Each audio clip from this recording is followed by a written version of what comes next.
This channel does not promote any violent, harmful, or illegal activities. All content provided by this channel is meant for an educational purpose only.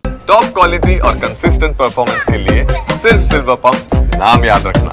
নিয়োগ দুর্নীতির পাকচক্রে পড়ে চাকরি হারিয়েছিলেন। এবারে প্রাণ হারালেন চাকরিহারা শিক্ষকদের আন্দোলনের অন্যতম মুখ সুবল সোরেন। তার মৃত্যু ঘিরে বিতর্ক শুরু। রাজ্য সরকারকে দায়ী করছে পরিবার। সরকার এবং বিচার ব্যবস্থার দিকে আঙুল তুলেছেন আন্দোলনকারীরা।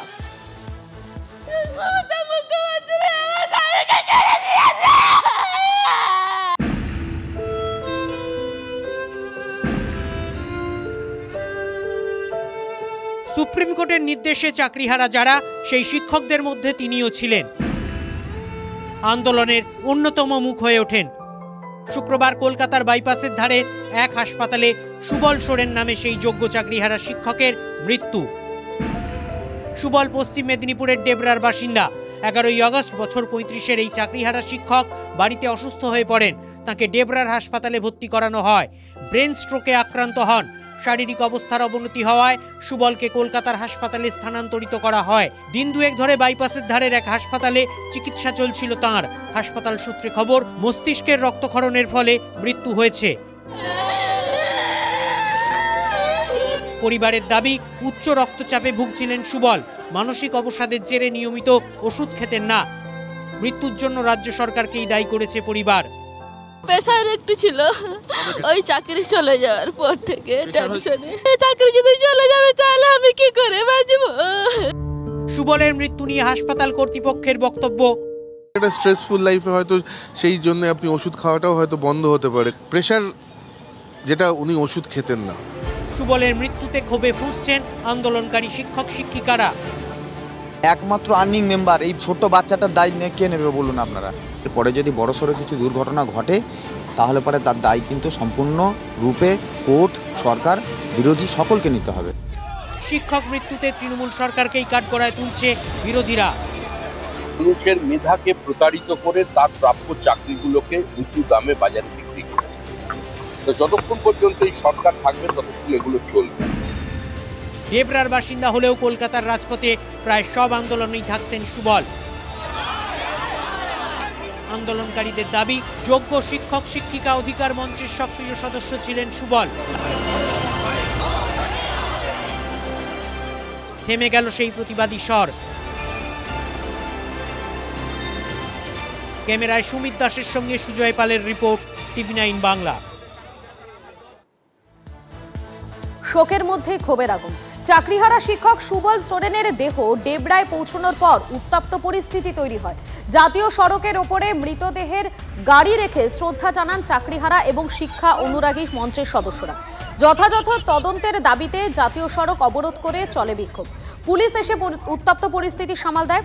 কয়েকজন বিক্ষোভকারীকে আটক করে পুলিশ।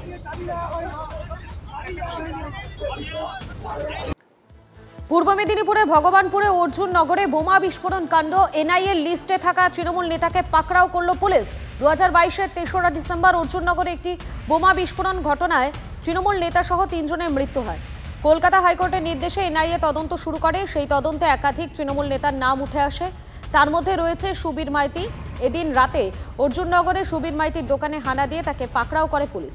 দোকানের আড়ালে বোমা তৈরির মশলা বিক্রি এবং সাপ্লাই করতে বলে অভিযোগ বিজেপির। 2026-এর নির্বাচনকে লক্ষ্য রেখে তৃণমূল বোমা তৈরির জন্য ঘর গোছাতে শুরু করেছে কটাক্ষ বিজেপির। সুবীর মাইতি নামে শাসক নেতা ঘনিষ্ঠ, তো সেই সুবীর মাইতি এনআইএ কেসের আসামি। তাকে 3বার এনআইএ নোটিশ করেছে, ডেকেছে। উনি সম্ভবত এনআইএর ডাকে উপস্থিত হননি। এরপরে ওনার নামে পঞ্চায়েত ভোটের সময় আমাদের ভারতীয় জনতা পার্টির কর্মীদেরকে মারধর করেছিল, তারও ওয়ারেন্ট আছে। সেখানেও পুলিশ তাকে শাসক নেতাদের মদতে তাকে অ্যারেস্ট করেনি। আজকের তাকে পুলিশ, এই ভূপতিনগর থানার পুলিশ, তার দশকর্মার একটি দোকান আছে, সেই দোকানের সামনে দশকর্মা, পিছনে এই মানুষ মারার বম তারা বিক্রি করে বা এই বম পুরো জেলার উপরে ডিস্ট্রিবিউট হয়। তো সেটা পুলিশ তারা গোপন সূত্রে খবর পেয়ে সেটাকে অ্যারেস্ট করে নিয়ে এসছে। তো তার জন্য আজকের আমাদের এই বিক্ষোভ মিছিল। সুবীর মাইতি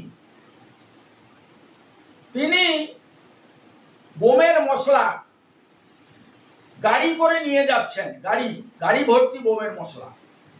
আজকে ভূপতিনগরের আধিকারিক তিনি তাকে গ্রেপ্তার করেছেন এবং গাড়ি আটক করেছেন, এবং কিছু সময় পরে দেখলাম তৃণমূলের যারা সমাজ বিরোধী, যারা গণতন্ত্রকে ধ্বংস করেছে, তারা থানার ভেতরে ঢুকেছে সুবীর মাইতিকে ছাড়িয়ে নিয়ে যাওয়ার জন্য।